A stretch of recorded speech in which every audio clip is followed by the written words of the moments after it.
This series is what I have been waiting for a very, very long time, since its ending about almost a year ago.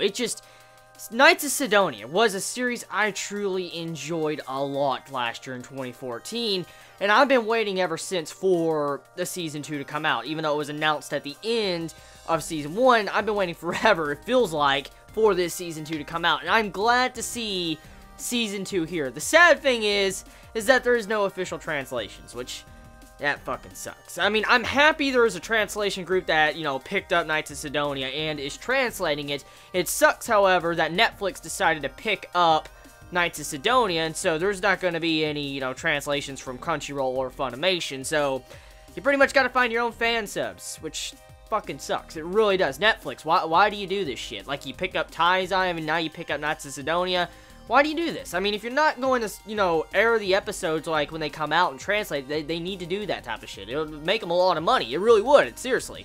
But anyways, Knights of Sidonia is here, and episode 1 of Season 2, yo, a lot of shit is going down. Like, the beginning of this episode starts off right with some crazy plot twist and major things going down, along with the ending that just is like that ending just blew me away. I'm like, oh.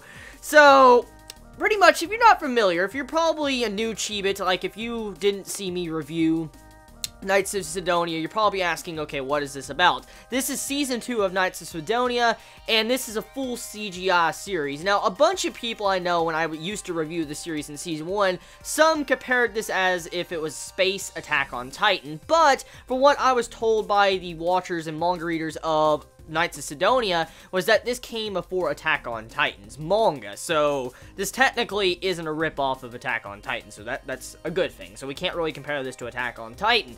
Now, when it comes to the space theme and all that, it's a beautiful series. I mean, it really, especially when you get into the battle action scenes, it looks really freaking good.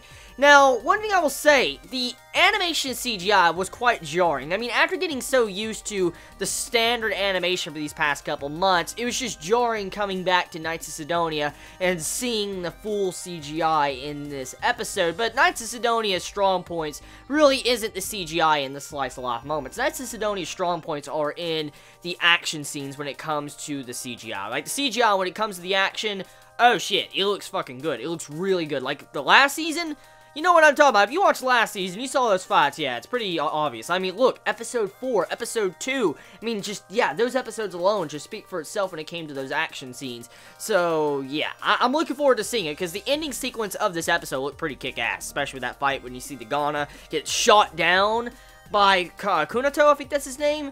Dude, the Ghana gets one-shotted by Sugumi. I think that's the ship's name, that Ghana ship's name.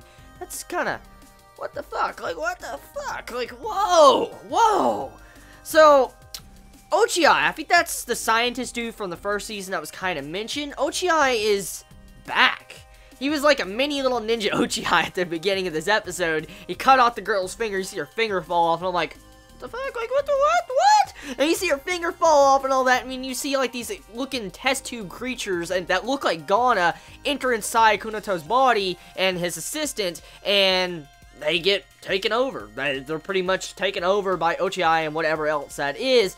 So, yeah, that's crazy. That's freaking crazy. So the scientist is back, and he is here to wreak some havoc. And I mean, we know for a fact he's going to have some shady plans. I mean, he's definitely not going to be fully on Sidonia's side. You know, he's not going to be on their side. And I wonder what Sugumi's going to do, because I'm actually going to Furycraft and say I'm willing to bet that Sugumi that was introduced at the end of this episode that looked like a Ghana, straight up, that's definitely a Ghana.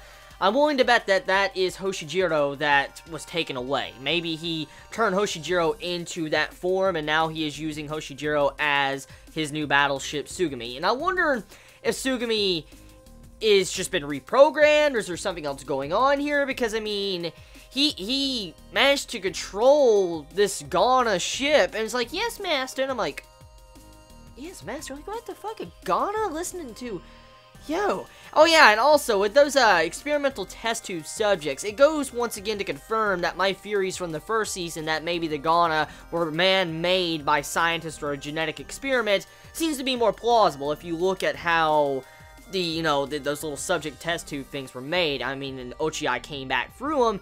You can assume that the Ghana was made by humans once again. The theory still stands strong.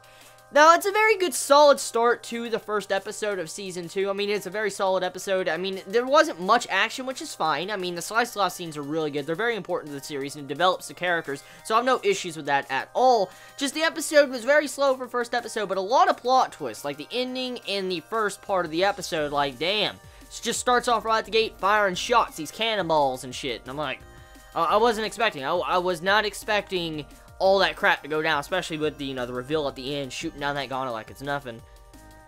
Yeah, crazy. And it even has a Higgs particle cannon. Yo, it's fucking strong. Damn. So yeah, tell me your thoughts. How do you feel about Knights of Sidonia finally being back? Are you happy to see the series back? I know for a fact I am. I'm definitely very, very hyped up to see next week's episode, because this is one of my series I've been looking forward to the most from this anime season. Like, seriously, out of all the anime from the season I've been looking forward to most, Sidonia is definitely in the top 5 of the ones I was looking forward to the most, because Sidonia has a very good story, and I liked its story. I never got around to reading the manga, because I heard there was going to be a Season 2 at the end of Season 1, so I've been waiting to see Season 2 and before it to come out. So, yeah, I'm here to ride out with Season 2. Tell me your thoughts. You all have a wonderful day or night wherever you live. Please be safe. Chibi out.